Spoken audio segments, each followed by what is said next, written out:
is a Muslim.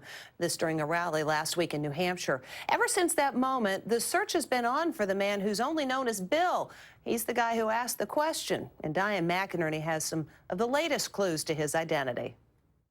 Okay, this man Was the guy at that Donald Trump town hall meeting actually a plant? We have a problem in this country. It's called Muslims. We know our current president is one. Right. You know he's not even an American. We need this Birth question. This is certificates, the first man. question.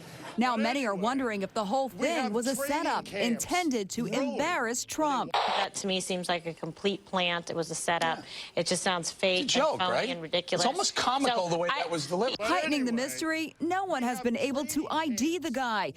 That man suddenly is nowhere. No one can find him. I think that was a setup. MSNBC's liberal commentator Chris Hayes tweeted, "No one can track down the Trump town hall questioner." Conservatives are also mystified. Sure sounded like a put-up, cartoon presentation, bad acting. Where? Who is he? Wondered radio talk show host Laura Ingraham. Political reporter Ben Schreckinger. It's just as likely that he's a Trump campaign plant, though, because, again, this doesn't really hurt Donald with his constituents. The guy garbled his name, but you can clearly hear this. From White Plains. An army of citizen sleuths on the internet wondered whether the guy could be a regular commentator on Don Imus's radio show, who calls himself Bill from White Plains. All right, here on line 5 now is Bill from White Plains. Good morning, Bill.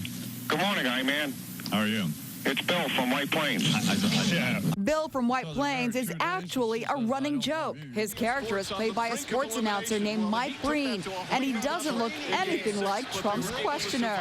I spoke to audio expert Kent Gibson. Are you able to decipher what he is saying? It isn't there. I mean, I predict that the microphone just wasn't there yet. So all you hear is rah, rah. We have a problem in this country. It's called Muslims. Now back to our coverage of the Emmy Awards. Despite the soaring temperatures, somehow